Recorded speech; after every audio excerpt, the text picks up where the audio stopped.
Fala pessoal, bem-vindos ao TPA Podcast, aqui novamente o Gabriel Rubens e de volta com a Alana Pacheco para continuar aquele papo, né, onde a gente primeiro falou sobre como é morar e trabalhar em Amsterdã e agora a gente vai dar um passo atrás e falar com mais detalhes sobre dicas de como conseguir o emprego fora do Brasil, quais perguntas você tem que fazer e o que seria uma boa empresa, enfim, vamos descobrir mais aqui com quem sabe, que é a Alana, que não só conversa em entrevistas a muitas pessoas, mas também passou por esse processo e vai compartilhar hoje a sua experiência.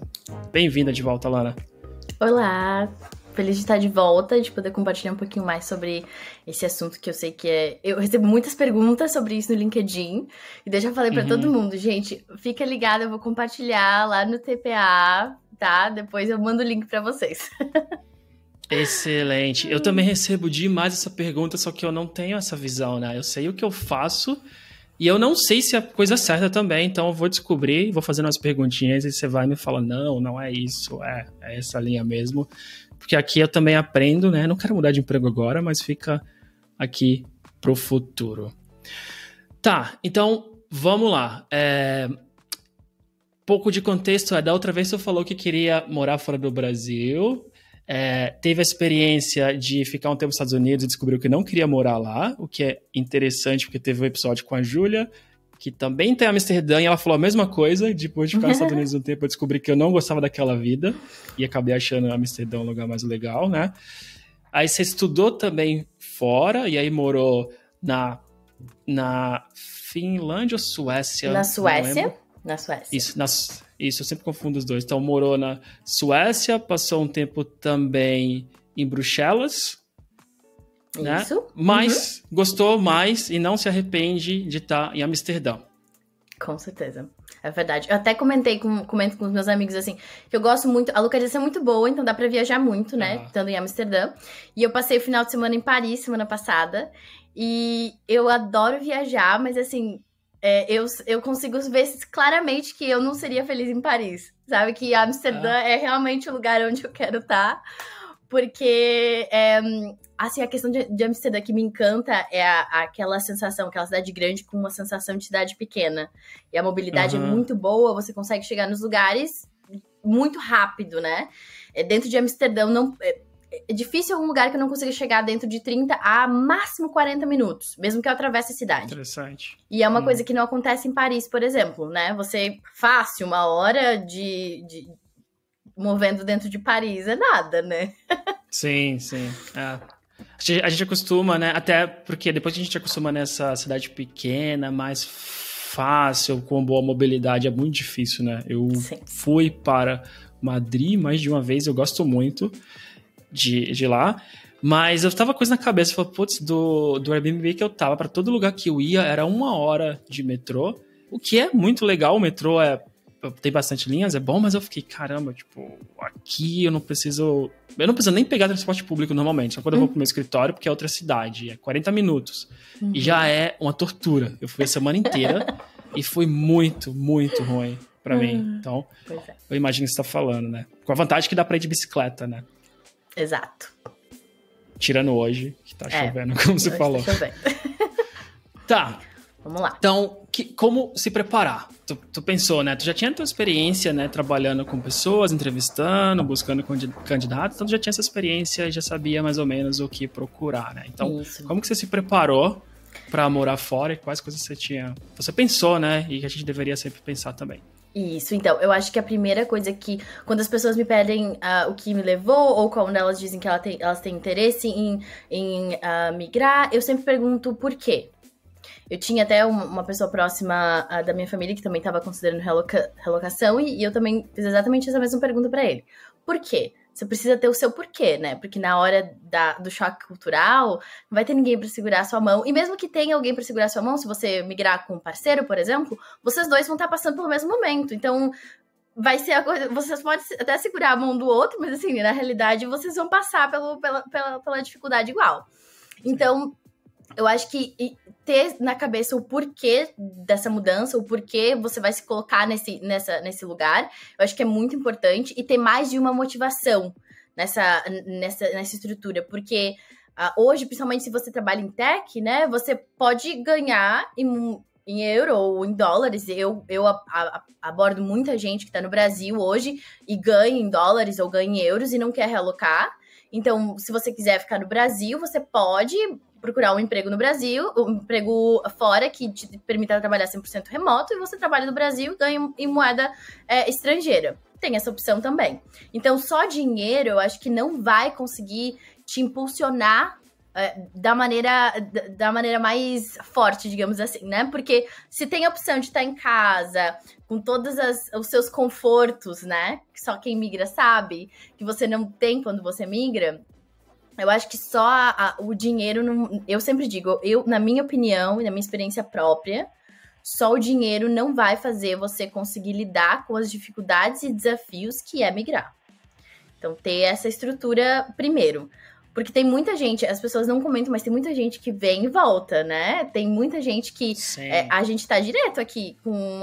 o fulano tá vendendo tudo que ele tem na casa. Mobiliou um apartamento e tá vendendo tudo porque o fulano não conseguiu se adaptar e vai voltar. Acontece. Sim.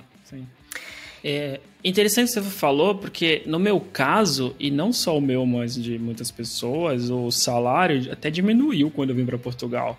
Sabe? Não só o salário, mas o quanto por cento do meu salário eu precisava para sobreviver. Eu sempre penso em salário com custo de vida com os gastos básicos, sabe? E no Brasil, o salário em TI era relativamente mais alto. Eu não sei como está hoje, né? Para o custo de vida comparado a Portugal.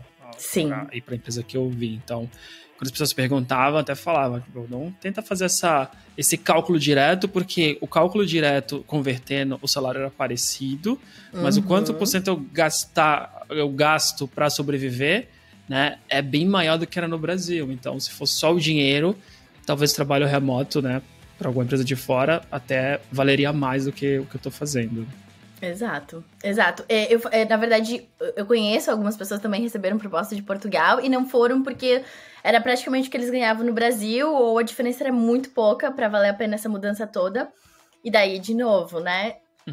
Mesmo que você vá, por exemplo, você vai para a Suécia. Você vai ganhar mais porque o custo de vida é maior. Mas a realidade é que todo o trabalho que você vai ter que passar como imigrante num país como a Suécia... vai demandar muito mais de você do que aquela porcentagem a mais do salário que você está recebendo, digamos assim. Então, eu acho que é uma experiência muito válida, eu encorajo, mas a realidade é que precisa ter uma disposição e uma motivação que vai além da motivação financeira.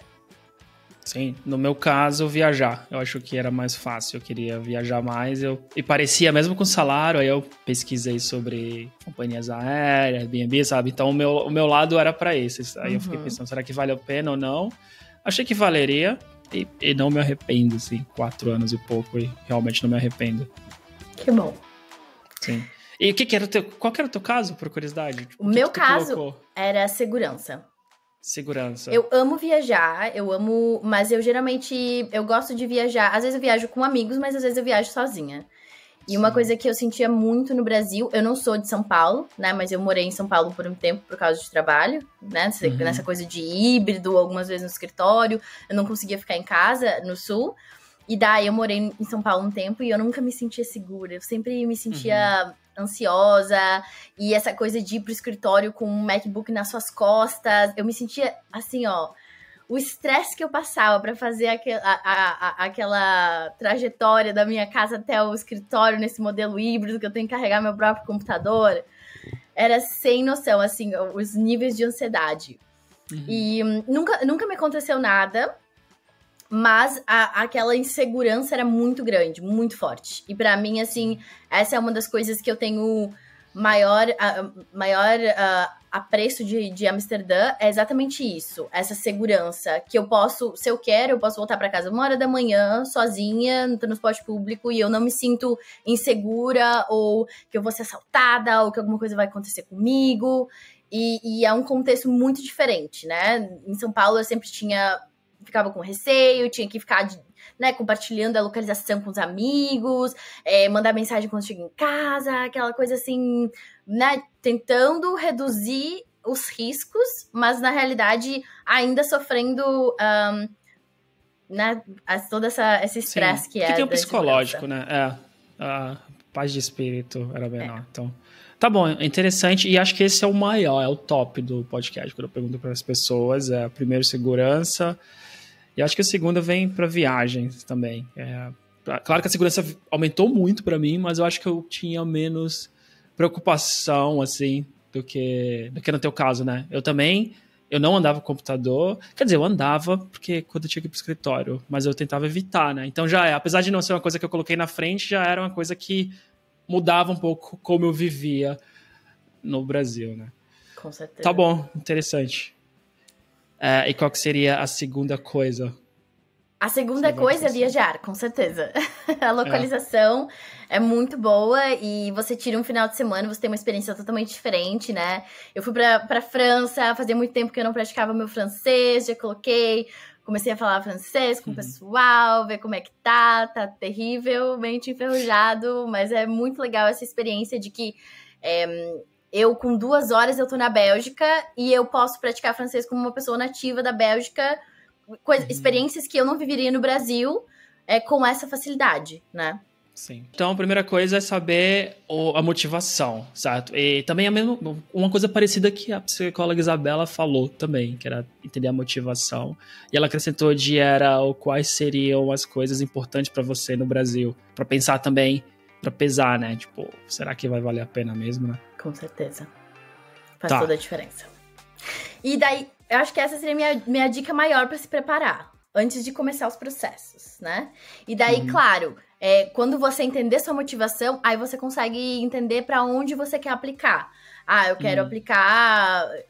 Tem gente que ama os Estados Unidos e quer Estados Unidos, Tá? Eu respeito, eu acho que é mais difícil o processo, mas existem pessoas que migram a trabalho também para os Estados Unidos, então eu acho que entender o porquê você está fazendo isso e onde que você vai conseguir encontrar aquilo que você está buscando faz todo sentido, e daí você consegue estruturar. Por exemplo, se você se você consegue lidar com frio, aí beleza, você pode aplicar para a Europa toda sem medo. Agora, se você não quer ter esse impacto tão grande com frio, aí você precisa entender que talvez Portugal e Espanha seja o seu lugar, né? Você não vai aplicar para a Suécia, por exemplo. 9 meses do ano eles estão no inverno que a gente não imagina no Brasil. Então, eu acho que entender suas motivações e fazer uma lista das coisas que são importantes para você. Para mim, era segurança e localização. Então, eu não queria nada que fosse muito fora, eu queria alguma coisa que fosse rápido de ir para casa. Por exemplo, Amsterdã tem linhas diretas para São Paulo. Então, quando eu comecei a aplicar, eu também estava considerando isso. Eu apliquei para algumas vagas na Suécia, na Estônia, em Amsterdã.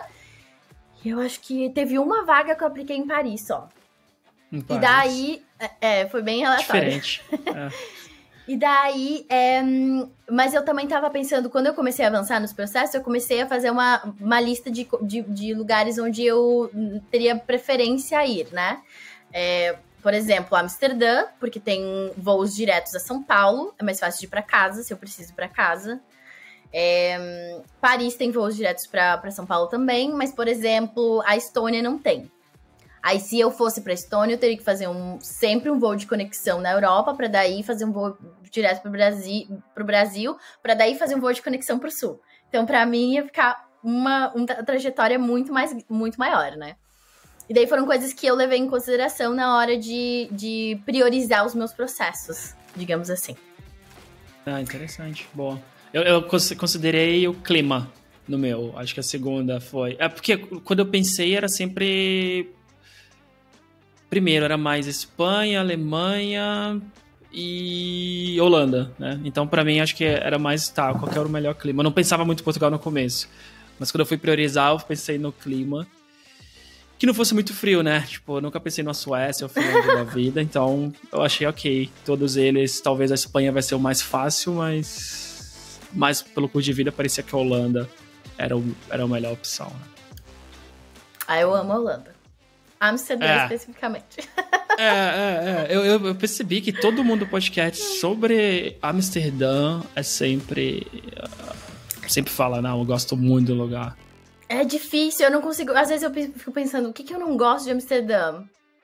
Não tem nada que eu não goste. A chuva às vezes fica chata, tá? Uhum. Bem sincero, o vento às vezes... Gente, o vento às vezes em Amsterdã, o vento é tão forte. Esses dias eu até ri.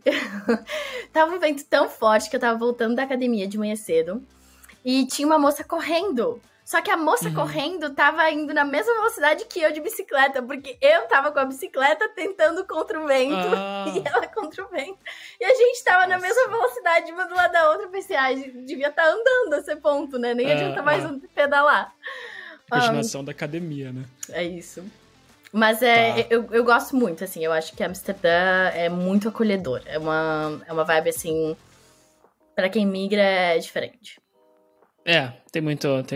E também, uma coisa que eu percebo muito deles é que eu tenho colegas de trabalho em vários lugares, né? E já trabalhei. E sempre tem... Tipo, a gente conversa sobre imigração. Eu acho que o pessoal de Amsterdã nunca reclamaram. A gente tava numa conversa de custo de vida, né? Todo mundo da minha empresa atual tava aqui no Porto. E sempre tem alguns que vão falar assim, porque tem muito imigrante, aí muda, ou não sei o quê. E o pessoal de Amsterdã foi o único que não colocou isso como um dos pontos que eles veem que o custo de vida tá muito alto, sabe? Coisa, talvez, é muito pequeno, não dá pra tirar conclusões disso, que era um grupo, sei lá, de 20 pessoas, mas eu achei interessante, não sei se propositalmente, mas eles foram os únicos que não citaram imigração como um problema pra ter aumentado o custo de vida, assim. Então... Exato, é que assim, eu sinto que Amsterdã sempre foi uma cidade a par da Holanda, sabe? E meio que os próprios holandeses já esperam que Amsterdã seja assim, internacional e tudo mais. Então não tem essa expectativa de que tenha mais, né, como, sei lá, Lisboa tem mais portugueses.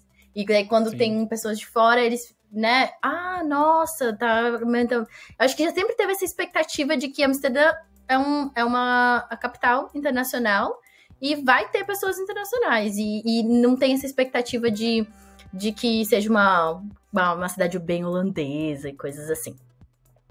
Mas sim, o custo de vida é alto, isso é uma realidade, o aluguel é pela hora da morte e difícil de achar um lugar, mas eu vejo também que o governo holandês é muito assim, presente. Então, tem muita coisa, por exemplo, tem lugares que são específicos para pessoas que estão começando na carreira, ou para estudantes, e daí esses lugares são mais baratos. Então, tem uma estrutura, o governo tenta dar uma estrutura para que as pessoas tenham um lugar para viver. Mas hoje existe uma crise, a gente já... Quando você vai procurar uma casa para morar em Amsterdã, você já percebe que existe uma crise e tudo mais. Tá bom, então qual que seria a segunda coisa para considerar? A primeira é, né, o que é mais importante para você? Acho que daria para colocar assim, listar, né? E aí considerar os países conforme o que você prioriza. Exato. E daí, eu acho que de dicas para preparar é isso. É isso, tá bom, faz sentido. Simples. E pesquisar também o custo de vida, né? Então, acabou comentando. Seria pesquisar o custo de vida, o tempo, mas tudo isso entra no que é importante, né? Também, exato, eu acho que assim, é um tópico bem abrangente, o que é importante para você e o que o lugar oferece, né? Como cidade. Então, a pesquisa, eu acho que uma das coisas muito importantes se você quer migrar, você tem que ter iniciativa. Não tem como você querer que alguém... A não ser que você pague uma pessoa para te mentorar, mas mentorias são caras. Você precisa ter iniciativa de ir atrás e ler... Eu li blogs e blogs e blogs sobre a vida em Amsterdã, sobre o custo de vida em Amsterdã, sobre todos os dados antes de tomar minha decisão, antes de aceitar a minha oferta e antes de mudar para cá. Então, eu acho que E se eu posso acrescentar uma dica, é ter iniciativa. Ou você paga uma mentoria, ou você vai atrás do que você quer. Sim, não, isso também, porque eu também pensei em vários lugares e eu assisti tantos vídeos, que eu fui eliminando algumas coisas. Por mais que eu pensava, se eu queria muito visitar um dia a Irlanda, Mas depois de assistir tanto vídeo e até mandar mensagem para amigos morando, eu falei, ok, eu acho que não é para mim, né? Pela temperatura, pelo vento também, né? Mas legal. Tá, e aí, passando dessa, as próximas provavelmente vão ser sobre entrevistas. Isso, vamos lá. Eu acho que, primeiro... Bom, eu gostei muito do episódio que você fez sobre Star, eu acho fantástico. Aí, se eu fosse mencionar alguma coisa sobre entrevistas, se preparar com Star e, como dica geral, relacionar suas experiências com os desafios da vaga, que geralmente estão listados na job description. Então, antes de entrar numa entrevista, você precisa fazer isso. É uma maneira básica de se preparar, de ter certeza de que você vai conseguir se comunicar da maneira certa e não se perder no meio do caminho, né? Mas fora isso, coisas que eles vão sempre pedir. Eu acho que eu nunca fiz uma entrevista que não me pediram. Por que eu queria me realocar? Porque eu sempre fui muito transparente de dizer, porque eu também não queria perder, eu sempre digo, não escondam que você precisa visto, porque você vai perder seu tempo e eles vão perder o tempo deles. Você precisa trazer isso pra mesa o quanto antes possível, porque você não quer investir tempo numa coisa que não vai dar certo. E às vezes a empresa pode oferecer visto e às vezes a empresa não pode oferecer visto para aquela vaga ou naquela situação e tudo mais. Então eu digo, sempre compartilhei muito cedo, o mais cedo possível, que eu precisava de patrocínio de visto. E eu sempre recebi essa pergunta, por que você quer relocar? Então, vai se conectar lá com as dicas de como se preparar para o processo. Se você já sabe o que você quer, você já vai saber o que dizer. Porque, claro, só dizer, eu quero morar na Europa, não convence, né? Porque na Europa existem, sei lá, 20, 30, não sei quantos países, Sim, com experiências totalmente diferentes. E é um risco para a empresa realocar alguém, porque é um investimento da empresa muito grande e às vezes a pessoa pode se adaptar, às vezes a pessoa pode não se adaptar. Então, mostrar que você tem estrutura, que você sabe o que você está fazendo, onde você está se colocando, faz toda a diferença. Eu já vi muitos dos meus gerentes já comentaram isso também. Eu tenho muitos candidatos que estão buscando relocação e tudo mais, mas aí chega na entrevista com o gerente, eles não sabem explicar com estrutura e com objetividade o porquê.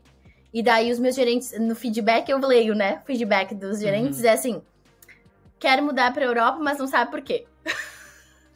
E daí eu fico, poxa, gente, não dá. Você chega aqui, você fala com o gerente e você não tem estrutura do que você quer, você não consegue dizer o porquê e você não consegue mostrar confiança. Porque uma coisa, se há um risco, a empresa precisa sentir que você tem confiança do que você está fazendo, sabe? Sim. De que você pode... Não, eu tenho certeza do que eu tô fazendo e eu não vou desistir na primeira dificuldade, no primeiro choque cultural. Então, eu acho que ter essa segurança, e essa pergunta vai vir, se você disser que precisa de visto e que quer realocar, essa pergunta vai vir, e você precisa saber a resposta. Sim. Na empresa que eu passei, eu não estava preparado também, foi muito ruim. Eu consegui ir bem, mas é porque eu não pensava em Portugal, então me mandaram, eu fui indo para todos os outros, eu tinha pesquisado, pensado, e eu já tinha... Quando eu fiz o ranking para eliminar alguns, eu sabia porque eu queria morar em cada lugar. E aí no Porto eu não sabia, mas eu dei uma enrolada que eu acho que funcionou bem, mas não é o ideal. Eu poderia ter perdido a vaga por isso. Bem lembrado, porque eu nunca falei isso pra ninguém, assim, eu nem lembrava dessa pergunta. Mas realmente eu poderia ter perdido a vaga ali. Eu acho que por sorte eu já tinha passado em tudo. Foi só uma conversa com o head da área, já tinha mandado a proposta e ele queria só falar comigo. E aí ele perguntou isso, e aí eu dei uma enrolada assim, e eu acho que ele aceitou. Não sei, talvez que eles precisavam muito, já tinham fechado, ele falou que tava difícil fechar a vaga, porque eu não tava preparado. E é uma coisa que hoje eu já faço, porque eu fiquei com um pouco, né? Tipo, eu saí da entrevista e falei, putz, perdi tudo, porque eu não sabia responder isso, mas deu certo. E daí, eu acho que outra coisa também que é importante, né, e que eu recebi algumas vezes essa pergunta, é as pessoas tentando entender o quão internacional, eu era, ou no sentido de o quão habituada eu tava de lidar com equipes internacionais, porque querendo ou não, quando você traz uma pessoa que nunca trabalhou com pessoas de culturas diferentes, de idiomas diferentes, você tem um desafio um pouco maior. Então, às vezes a pergunta não é explícita, mas dá aquela sondada para entender o quão aberta essa pessoa é. Porque, querendo ou não, você vai trabalhar com pessoas que têm religião diferente, um background diferente, que pensam muito diferente e que entendem as coisas muito diferentes de você. Então, se você não conseguir e não tiver uma certa flexibilidade de se adaptar nesses ambientes mais ambíguos do que você estava habituado, eu acho que não há um match. Então, acontece, às vezes não é uma pergunta direta, mas é uma pergunta assim, me conta um pouco sobre seus times, você já trabalha com pessoas, né, de outros idiomas, que não falavam o mesmo idioma que você, ou algo assim, meio que para entender como que você lida e trabalha com pessoas de diferentes nacionalidades, mas também culturas e tudo mais. Isso também caiu bastante para mim, eu acho que ajudou, coisas pequenas como eu fazia aula de inglês com estrangeiros, eu tinha feito intercâmbio, então também ajudou, porque o pessoal contava, e assim, nem todo mundo faz intercâmbio, mas eu lembro que isso contou bastante ponto, assim, em algumas entrevistas, porque eles já não, às vezes pulavam já, começavam a perguntar, já trabalhou com pessoas de fora? Eu falei, nunca trabalhei, mas eu já morei com pessoas de fora, no Airbnb, e era de tal e tal país, e dava pra ver pela expressão de que era algo positivo também, né? Então, para quem não morou fora, tem que achar alguma forma de mostrar, né, como você já entende que tem culturas diferentes, diferenças de... E são coisas pequenas, né? Tava conversando com alguns amigos esses dias no episódio que eu fiz, que vai ao ar depois, que foi sobre esses 4 anos e meio de Portugal, que eu tô aqui, depois da gravação eu tava até falando de coisas muito pequenas que mudam, de como as pessoas comem, o que é normal pra gente, o que é normal pra elas, ou quando a gente sai, qual que é a expectativa, quando a gente vai para um bar, né? O pessoal quer ficar até tarde. O meu time da Espanha, quando a gente tá viajando junto, né? Ou em Londres ou aqui, eles querem jantar às 10h30, sabe? Por exemplo, e aí fica essas brigas. São coisas pequenas, né? Não muda nada, mas é importante você saber que você vai encontrar e você não pode ser. Não, isso é um absurdo, eu não vou jantar 10 horas da noite, não faz sentido, não. Como que a gente acha o meio termo, né, com as pessoas sem criar confusão? Então, acho que é por isso que as pessoas perguntam antes, né? Eu acho que é também pra evitar conflitos dentro da equipe, né? Porque por mais que você seja super técnico, que você não vai trabalhar tanto com pessoas, precisa haver um certo equilíbrio, uma convivência. E você não quer que haja conflitos dentro do time. Se você trouxer pessoas que não são flexíveis, que não estão abertas a essa diversidade, acaba trazendo conflitos sem querer trazer conflito, né? Sim. E tu já chegou a ver algum caso ou vocês estão com filtro bom para quando contratam alguém? Então, no meu time eu não vi. Nos meus times, sinceramente, eu não vi. Porque realmente a maioria das pessoas que a gente contrata ou já trabalhou em empresas internacionais ou já fez intercâmbio e já teve nesses ambientes muito internacionais. Então, essa é a maioria, digamos assim, das pessoas com quem a gente... que a gente contrata. Eu vejo isso muito forte, assim, não só na minha empresa atual, mas na minha empresa anterior também. De ter de quando a pessoa tem experiências em né, vários diferentes contextos, há um interesse maior pela pessoa no perfil de pessoa mesmo. Daí, claro, vai ter toda a questão da consideração profissional, que é muito importante, mas na questão cultural, se a empresa é realmente uma empresa diversa, ela se importa em trazer pessoas que estejam abertas e estejam diversas. Então, vai de você trabalhar com a sua experiência aí para ganhar experiência nesses contextos e saber expressar, né? Olha, que nem você falou, você não trabalha em empresa internacional? Beleza, mas você fez intercâmbio, então quando você receber essas perguntas que tentam entender o quão aberto e flexível você, né, jogo de cintura, e daí já fala da sua experiência que se relaciona com o que eles estão querendo saber. E aí são ambientes muito ambíguos, né? Eu falo assim, a minha empresa atual, a gente tem uma população muito grande de falantes de russo, né? Daí, falantes de russo não significa russos em si, mas pessoas da região. E nós temos muitos ucranianos também.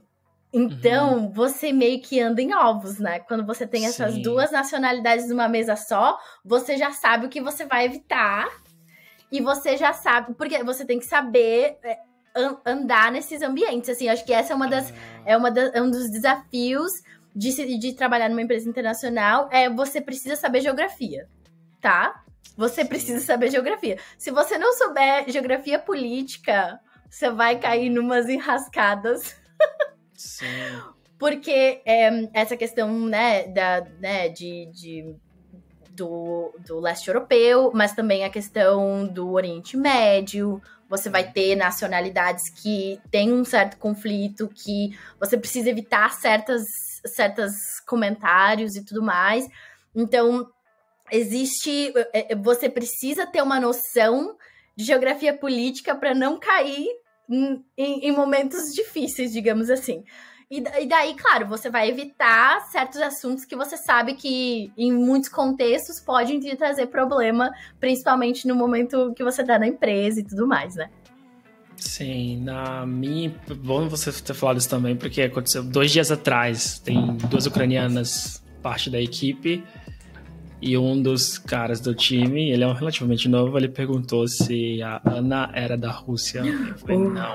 Eu falei, cara, falei, não. Eu falei, não. Acho que ele confundiu, é porque ela também fala russo. E aí ela ouviu uma coisa e falou, eu falei, não fala isso pra ela, porque ela é da cidade X, sabe? Então ela ficaria... E ela veio logo depois da guerra, eu falei, acho que ela ficaria bem chateada. Entenderia, né? Mas acho que por dentro você evitam alguns micos. Bom, pelo menos ele perguntou pra alguém, não perguntou direto pra ela. Isso, exato. Sim, mas é interessante. Até algumas pessoas sabem, né, já por brincadeira, mas às vezes eles falam, né? A gente tá fazendo churrasco também, porque a equipe tava aqui, aí um deles da Espanha falou, eu ouvi falar que a picanha argentina é melhor. Tipo, é legal a brincadeira porque ele sabe do contexto, né? Tipo, ele entende desse contexto. Claro que é uma brincadeira perigosa às vezes, dependendo de como, mas ele falou, ele entende do contexto, ele sabe que ele tá falando em termos de... Tá fazendo essa piada porque ele entende o contexto social Brasil-Argentina, quando a gente pensa em futebol às vezes, né? Mas eu acho que é uma coisa mais leve, né? Quando você tá falando de uma comida e de 2 países que nunca entraram em guerra. Sim, existe uma rivalidade no futebol, mas fora disso, a fronteira tá ali, não tem não tem briga, não tem um histórico de dor. Então eu acho que quando a gente fala de coisas assim, de conflitos reais, de guerras... Que estão acontecendo agora ainda, séria, né? Sim, é muito mais complicado. Mas interessante. Eu acho que aí já eu acabei entrando um pouco já nas perguntas, né? Também, que a gente precisa fazer. Isso. Que era o teu próximo tópico importante.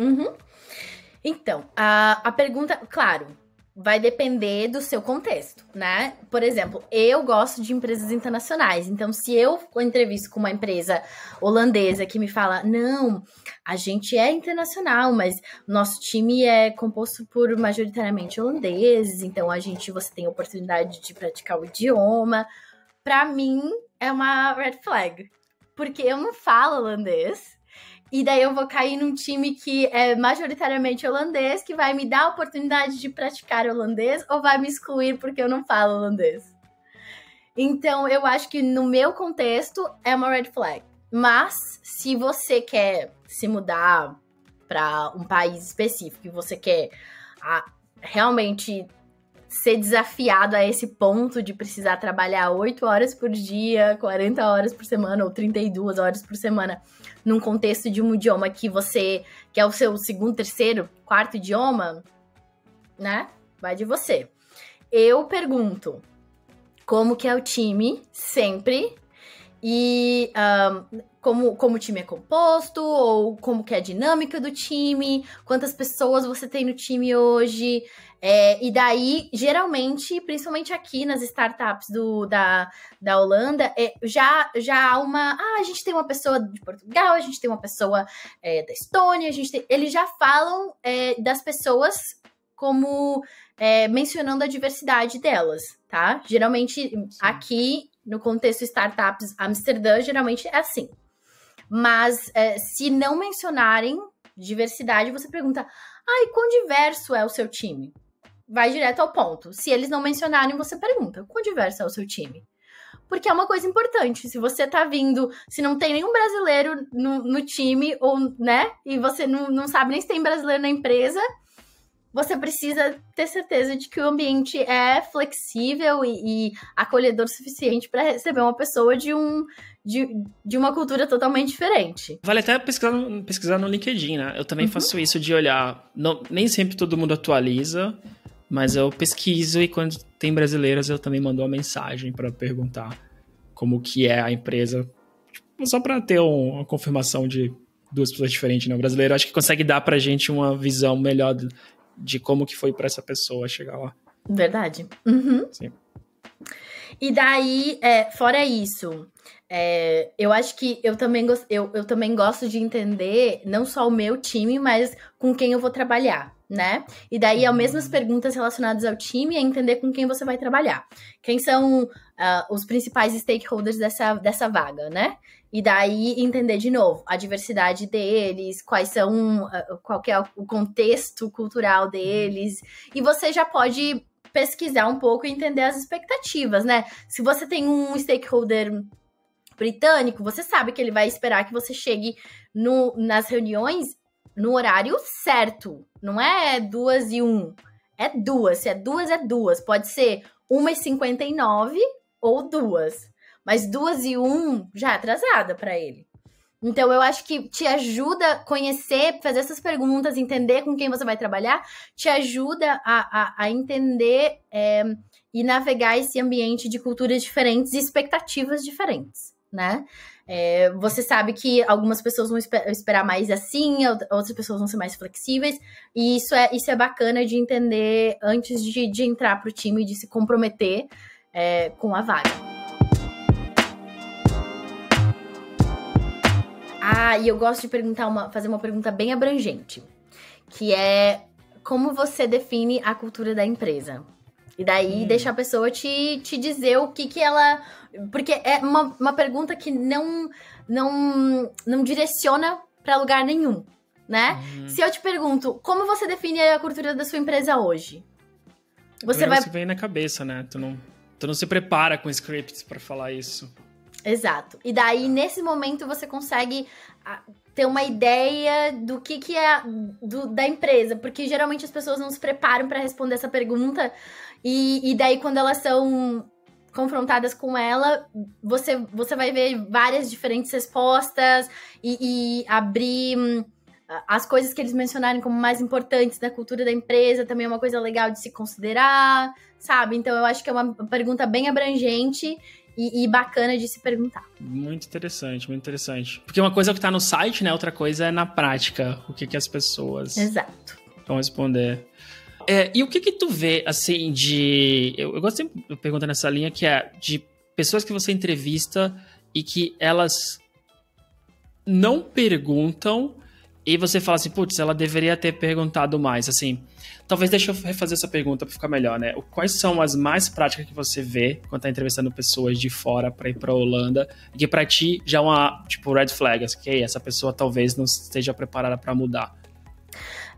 Quando eu pergunto, por exemplo, quando a gente começa a falar da vaga em si, existem muitas pessoas que aplicam para muitas vagas.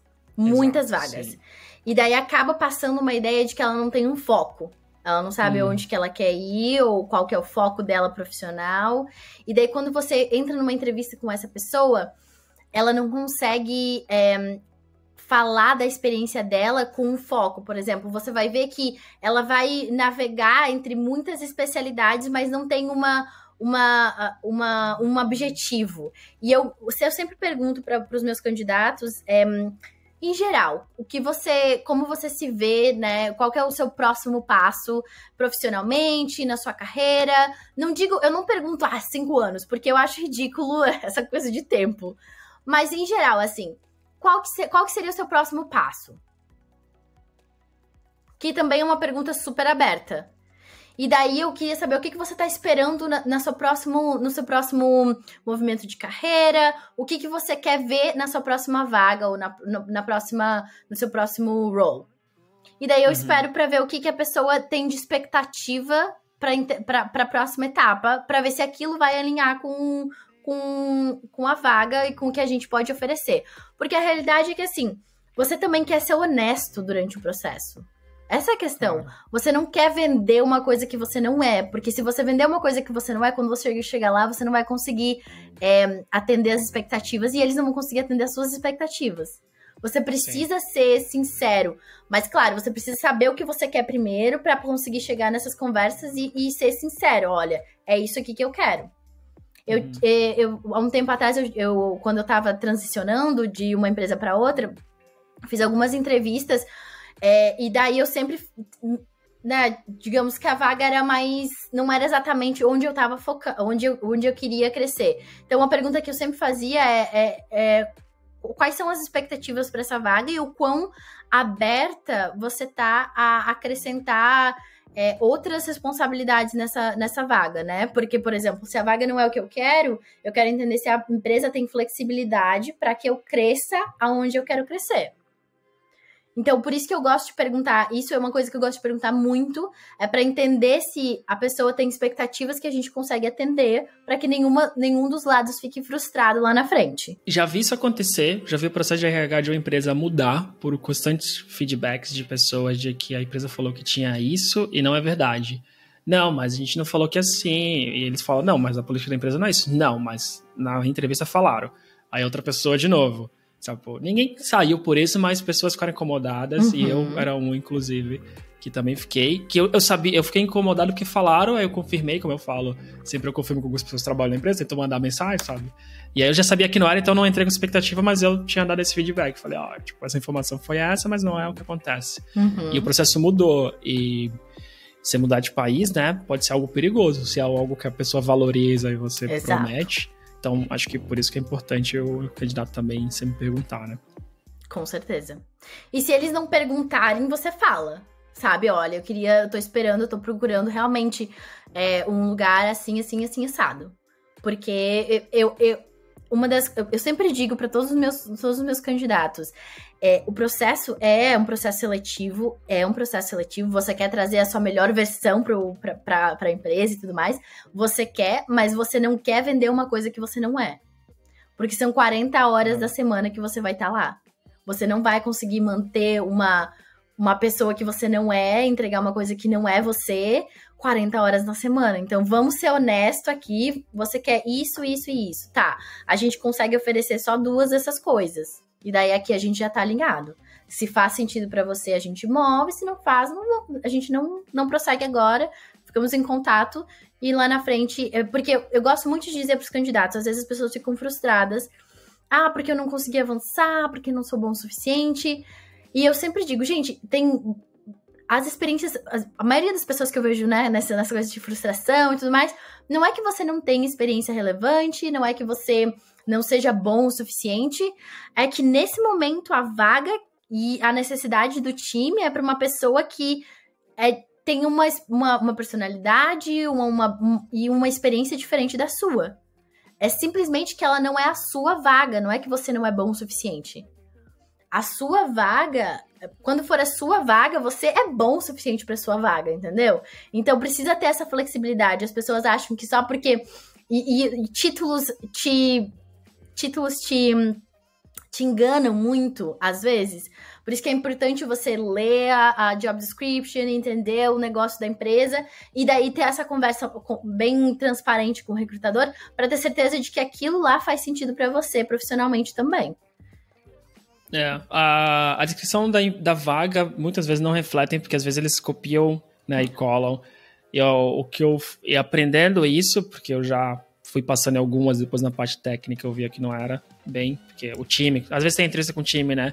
E eu acho que a culpa é do time, normalmente, porque eles que fazem a descrição, mas normalmente eles não querem fazer bem feita, por experiência da minha própria empresa, de outra que eu já trabalhei. Mas enfim, que eu perguntava, tá, o que vocês esperam de mim? E o que eu gosto também de perguntar, o que vocês esperam nos meus primeiros 3 meses, sabe? O que vocês querem que eu faça? Quais são as coisas que você quer que eu conquiste, que consiga fazer, seja, sei lá, que eu aprenda, que eu me foque. E isso acabava me dando um pouco de ideia de o que estava escrito com o que eles realmente querem, Muito se estava bom. alinhado ou não. E sim, porque eu já peguei algumas que não eram. E tudo bem, acho que eu fiquei feliz porque já elimina na primeira, né? Porque é um processo Exato. cansativo, ainda mais quando você tá ainda trabalhando, né? Tipo, você tem que ficar arrumando horas. Eu sempre digo que procurar emprego é um segundo emprego, né? Total. Então, é por isso que eu acho importante ser bem transparente. Você traz a sua melhor versão, você se prepara,